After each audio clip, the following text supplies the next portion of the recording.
All right, hi everybody, on this Sunday afternoon, the 25th of January, as we are tracking now, the rain starting to exit out of our viewing area.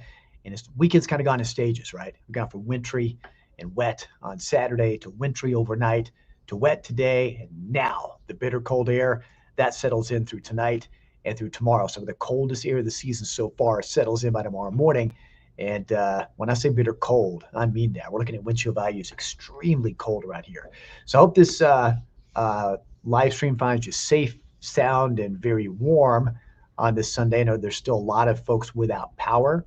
And I know the crews are out there working as hard as they can and having to brave the elements with the rain and now increasing wind out there. So hats off to those crews who are working very hard to restore the power. But again, if you look around the region, it could have been a lot worse.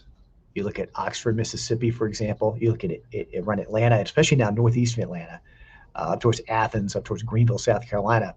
A lot worse there. Even toward Nashville, a lot worse. Where we were with that warm air coming in, 1 or 2 degrees made all the difference. So yes, our higher elevated spots did get the worst brunt of that, but it could have been a lot worse if temperatures had not warmed. But thankfully, as we mentioned in our updates from late Saturday night, even early this morning, that projected rise overnight did occur. And that really helped alleviate a lot of the problems and even got the higher elevations out of that freeze by early this morning. So now we're dealing with the drop in temperature yet again. So let's show you the headlines here, which you can see on the screen, but I'll point these things out for you. We're going to have the gusty wind coming in from the northwest around 20 to 25 throughout the nighttime hours. There'll be some higher gusts at higher elevations. And again, if there's been some limbs that were weakened or broken because of the ice, it may again cause that to fall. So do be aware of that. Also very soft soil. So that could cause trees to fall again as well. It is going to be much colder overnight as that cold air comes in. I don't anticipate what's happening at the rain refreezing on power lines. They'll tend to dry in the wind. And the wind will do a lot to dry a lot of surfaces, but not every surface. You're going to have a lot of runoff. You're going to have those stubborn puddles that that you see on roadways that don't go away. So tomorrow morning, rule of thumb, if it looks wet, it's not.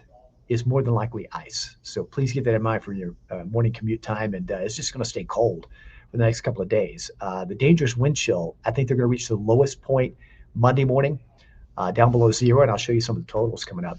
The coldest morning with the actual cold temperature will be Tuesday morning, several spots in the single digits, others right around 10 degrees. So now's the time to make sure you check on your friends, family, make sure they're staying warm, especially if you got any family members or friends that are without power and you're thinking it may be a longer time for them. So make sure they got an alternate way of staying warm or invite them over to stay warm.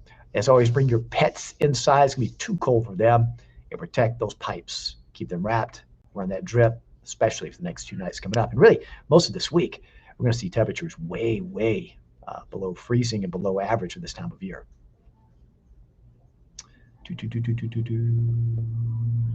All right, so let's take a look at the temperatures out there, and I'll get to some of the comments you have coming up. Let's see some rather lengthy comments here. Let's see. Hello, Candace. Mick, for watching. Good friend.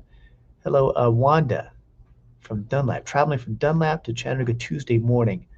Wanda, I think by Tuesday morning, most areas dry, but watch for patchy areas of ice. It'll be very cold then, but I think any ice will be mainly patchy. Okay, but just be aware of that, travel safely. Hey, Kay from Jasper. Jeff, thank you for your kind words. Renee, I talked about that, about the power lines tonight. I really think the wind will dry a lot of those. So, when you have ice accretion on power lines, that's when you have lighter wind and that precip falling. No other precip will be falling. There may be some flurries around that won't add to that problem, but I think for the most part, there'll be the wind will dry a lot of those power lines. The only other power issues you'll have is if another tree falls because of the wind that's been loosened by the ice or by the soft soil. That's what can take other power out. Let's see. Hello, Neil. Let's see. Can you tell me what the weather? Neil, for this upcoming week, all temperatures are going to stay below average. Hello, Brandy. I appreciate you watching anyway, Brandy. Thanks for taking time to watch. Hello, Denise. Hello, Missy from Murphy. Oh, Mary, Catherine, good to hear you got power back on signal. That's good to hear. Those crews are working hard out there.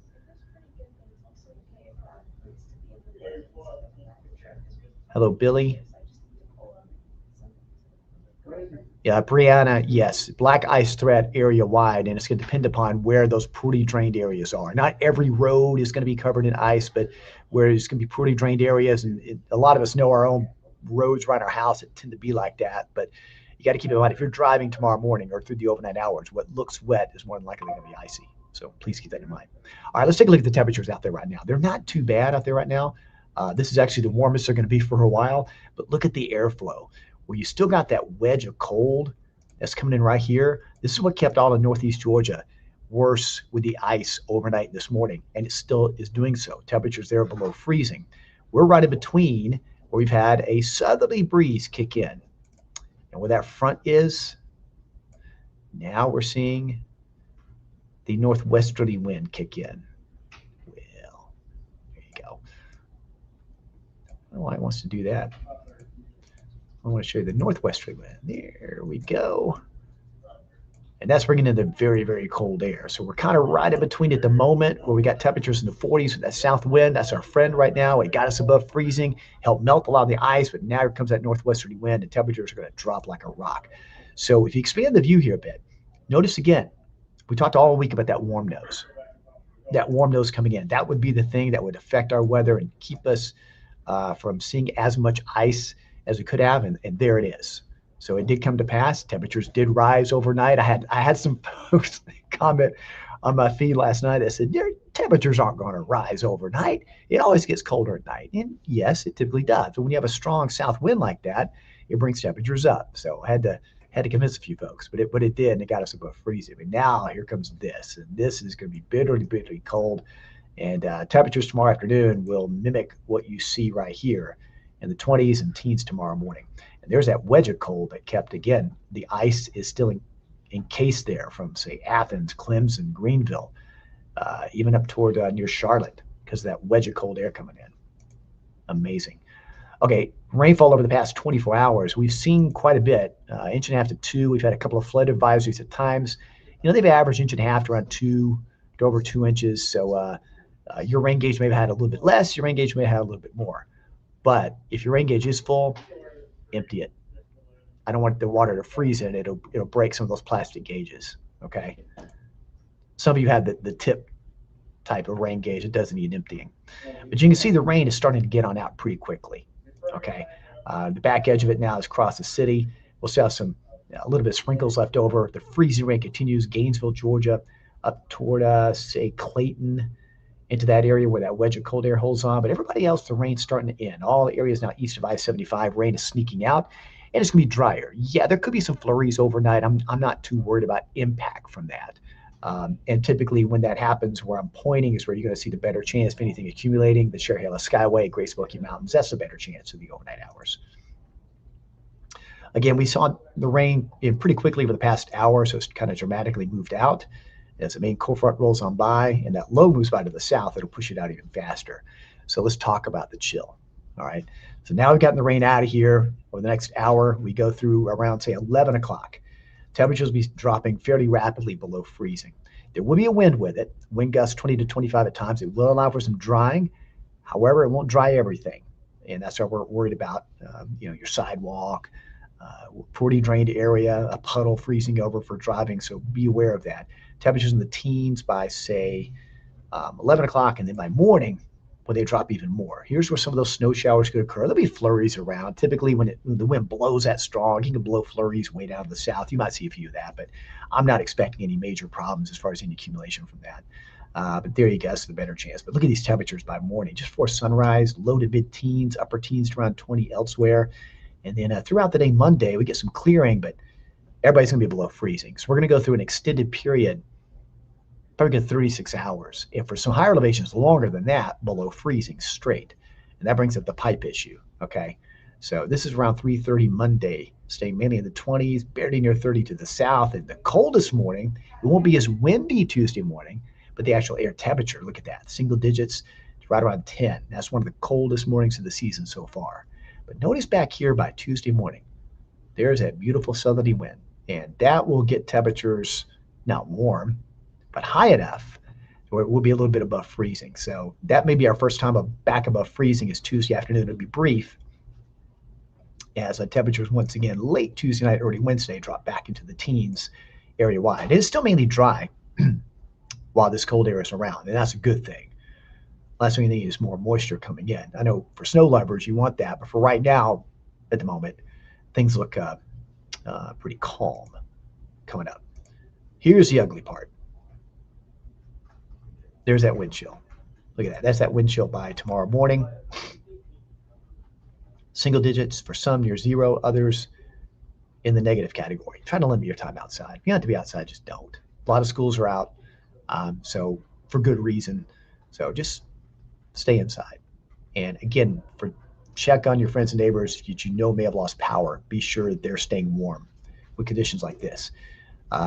Throughout the afternoon Monday, there's the wind chill then, staying mainly in the teens throughout that time. That's scary cold. That's a cold we don't like. And unfortunately, it's going to stick around for quite a while. Let me show you the 7-day real quickly. And I've got us alert. I've had us alert for Tuesday for the past couple of days because of how cold it's going to be that morning. Watch for black ice early Monday. The temperature's going to stay bitterly cold. We'll get above freezing then.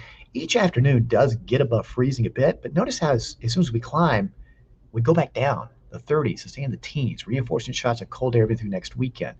For now, any systems look to stay south of us. Could that change? Well, yeah, in the long range. And I've stressed that so often with our long range forecast. Anytime we talk about that, I always say things can and will change. And people like to ridicule that, but that's the way weather is. And when you look at computer modeling and whatnot, it's never going to be a 100% reality of what actually happens, but just gives you guidance of things to watch for. And that's what you have to do. And that's what I've been painstakingly watching over the past week and trying to provide you updates in a timely manner and trying to get you as updated as quick as possible. So it's been a long week, but that's what we're here for. That's what we do. And yeah, people yell at you for being a meteorologist, but it's part of the game. I've done it for over 35 years, heard it all. Not going to stop me.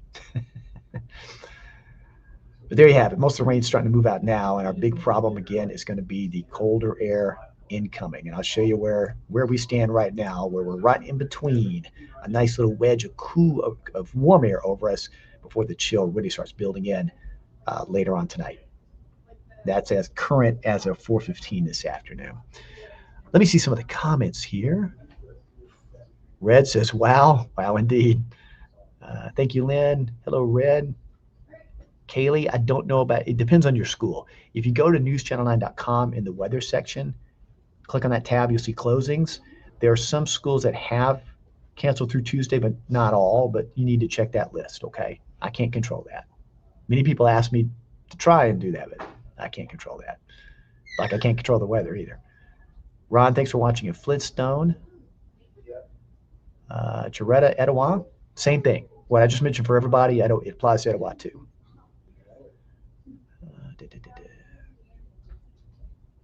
Hello, Bob from Charleston. Hey, Jane from Crandall. Thank you, Tina. Margaret asked, how many faucets do I let drip? Margaret, basically, I'll tell you what I do at my house, okay? I basically go to all the faucets, leave a slight little drip going, especially the ones that are farthest from the incoming source of the house, just so I know I'm relieving any pressure there. And I try to keep the cabinets open so it's getting some heat, right there. So if you know of any like north side of your house that may get a little bit colder than others, make sure any faucets are near that area run a drip. But anything to relieve the pressure if there's any sort of freezing going on, and that tends to help. I've noticed that. I've been very fortunate, and hopefully that'll be the case this time. Although, like you, I'm nervous about this, and hopefully nothing happens. Hello, Tim.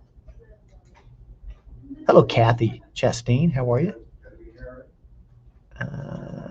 Calvin, same thing. Roads of Catoosa, just like everybody else. It's going to be patchy if there is any black ice, but just watch very carefully. Again, the rule of thumb, if it looks wet, it's probably ice. Okay. Thank you, Betty. Thank you, Robin. Laura, trying to go to work in Athens tomorrow. Again, same thing. Laura, just be very cautious of patchy black ice around. It's going to be very, very cold. So you just have to watch where you're going. Okay, just you drive with caution. Let's see. Rick, good advice. Everybody, he says for Monday morning, just go slower, be careful. Great advice. Hello, Beverly. Wanda from Benton, hello. Hello, Randy in Rossville. Harley says, need some more pet pictures. Can do.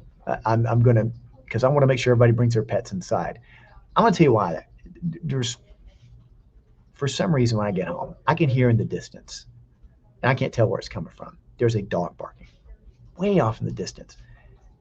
And it's on a cold night, and it just, I wish that dog could be inside. I don't know where it is, but I keep hearing it. It's someone's house way off, and I just wish that person would bring that pet inside. It just reminds me. That's why I keep posting, bring your pets inside. It's heartbreaking when it's cold like that and people leave their pets outside. Anyway, Hardy, I will have more pet pictures coming up, but don't forget your pets, folks. Bring them inside. Give them a warm place to stay. Hello, Jerry from Rocky Face. All right, folks. So once again, here are the headlines before we sign off on this update. I'll have full update coming up on News Channel at 6. We got all of our crews in the field. They're going to show you what happened this morning with all the power outages around and how things stand on the mountaintops and getting us ready for this big chill. But there you go. Much colder overnight with the wind. Watch for black ice Monday morning and just bundle up in layers. Protect yourself from the wind and the wind chill. Keep the kids inside. They don't need to be outside in dangerous conditions like that. That wind chill, I've got that word there for a reason. Dangerous. It's going to be the single digits for some below zero. And the coldest morning air temperature will be Tuesday morning and really just staying colder than average for the next several days. But I appreciate those of you for watching this afternoon. Again, join us tonight at 6 o'clock. We'll have other updates, of course, late tonight as well as we watch this cold air start to come in. But you're going to notice that wind picking up again and temperatures dropping like a rock this evening. All right, everybody. Stay safe. Stay warm. Take care.